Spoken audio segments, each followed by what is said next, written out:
Asian কাপে সিডনিতে পরের ম্যাচকে সামনে রেখে প্রস্তুতি শুরু করেছে বাংলাদেশ। বুধবার সকালে জুবিলি স্টেডিয়ামে করেছে অনুশীলন।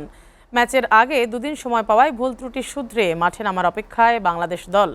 চীনের বিপক্ষে ভালো খেলার আত্মবিশ্বাস কাজে দেবে উত্তর কোরিয়ার বিপক্ষে ম্যাচে। দলে কোনো ইনজুরির সমস্যা না থাকায় দ্বিতীয় ম্যাচে পূর্ণ শক্তি দল পাচ্ছে বাংলাদেশ। অস্ট্রেলিয়া থেকে নূর উদ্দিন খানের প্রতিবেদন। সিডনির আকাশে আলো ফুটতেই জুবলি স্টেডিয়ামে হাজির নারী ফুটবলাররা। এশিয়ান কাপে নিজেদের পরের ম্যাচকে সামনে রেখে প্রস্তুতি নিচ্ছে আফিদা, ঋতুপর্ণা চাকমারা। অনুশীলন আর খেলার ধকলও বাধা হতে পারেনি। এদিন দুই গ্রুপে ভাগ হয়ে অনুশীলন করেছে বাংলাদেশ। আগের ম্যাচে শক্তিশালী চীনের বিপক্ষে লড়াকু মানসিকতা দেখিয়েছে টিম বাংলাদেশ। তার মাঝেও যে ভুল ত্রুটি হয়েছে তা শুধরে ঘুরে দাঁড়ানোর প্রত্যয় বাংলাদেশ দলের।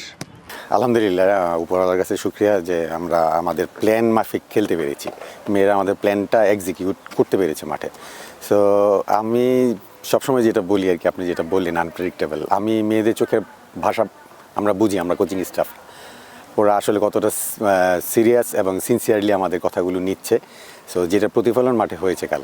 চীনের বিপক্ষে ভালো খেলায় স্বপ্ন মেলেছে ডালপালা, তাই উত্তর কোরিয়ার বিপক্ষে পয়েন্ট জিততে চায় লাল সবুজ প্রতিনিধিরা।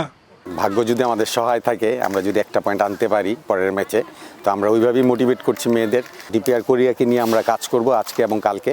আমরা ভিডিও সেশন করব, তারপর মাঠে প্র্যাকটিস ট্রেনিং সেশন করব। দেন ইনশাল্লাহ আই হোপ মেয়েরা ভালো করবে। কোচের আশার পালে হাওয়া, দলে ইনজুরি সমস্যা নেই তেমন একটা, তাই পূর্ণ শক্তির দল নিয়েই উত্তর কোরিয়ার মুখোমুখি হবে বাংলাদেশ। আলহামদুলিল্লাহ, বড় ধরনের কোনো ইনজুরি নেই আমাদের টিমে। সো মেয়েরা সুস্থ আছে, সেটা হচ্ছে সবচেয়ে বড় গুড সাইন, কারণ পরের ম্যাচটা আরও বেশি ইম্পর্টেন্ট আমাদের জন্য। এদিকে সিডনিতে সুন্দর মুহূর্ত উপভোগ করেছেন দলের নারী ফুটবলাররা। একঘেয়েমি কাটাতে ঘুরেছেন অপেরা হাউস ও রয়্যাল বোটানিক গার্ডেনের মতো দর্শনীয় স্থানে, যেখানে সব ফুটবলাররা ছিলেন ফুরফুরে মেজাজে। Nur Uddin Khan, SATV, Sydney, Australia.